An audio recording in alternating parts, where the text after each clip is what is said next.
اور اب آپ کو لیے چلتے ہیں مدنی مرکز فیضان مدینہ سردار آباد پنجاب پاکستان، جہاں نگران پاکستان انتظامی کابینہ نے مجلس درس فیضان سنت کو اپنے مدنی پھولوں سے نوازا۔ کوئی بھی شعبہ دعوت اسلامی میں مرتب کیا جاتا ہے، بنایا جاتا ہے، اور یا تو امیر اہل سنت خود اس کا اعلان فرماتے ہیں یا مرکزی مجلس شورا اس میں فیصلہ کر کے اس کی ترکیب کرتی ہے۔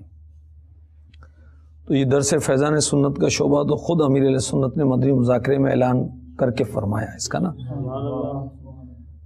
اب اس میں بہت سے کام ہوتے ہیں، پہلے مدنی پھول مرتب کیے جاتے ہیں کہ یہ شعبہ کس انداز سے کام کرے گا، کس مقصد کے لیے بنایا گیا ہے، مشوروں کا نظام کیا ہوگا، کارکردگی کا نظام کیا ہوگا، ذمہ داران کا تقرر کس کس سطح پر ہوگا۔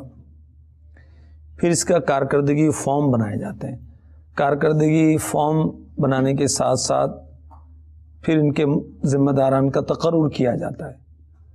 اب ذمہ دار بعض ایسے ہوتے ہیں کہ ان پر ایک سے زیادہ ذمہ داریاں ہوتی ہیں، زیادہ ذمہ داریوں والے عام طور پر ممتاز کیفیت میں نہیں آ پاتے، بہت سے بہتر پر بھی نہیں آتے، بلکہ بعض کوشش ممتاز کرتے ہوں گے مگر پھر بھی کیفیت مناسب ہوتی ہوگی، کیونکہ وقت پورا سب جگہ دینا آسان نہیں ہوتا۔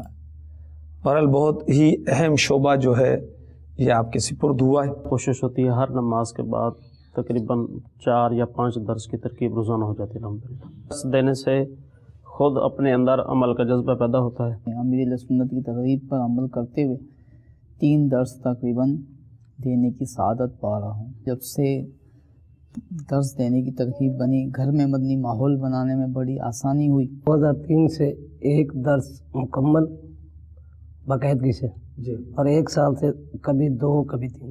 ماشاءاللہ، اللہ آپ کو اس میں استقامت عطا فرمائے۔ جب سے یہ درس شروع کیا الحمدللہ ثم الحمدللہ کئی مساجد آباد ہوئیں، اور سب سے بڑا جو فائدہ ہمیں ہوا، ہمیں استقامت ملی۔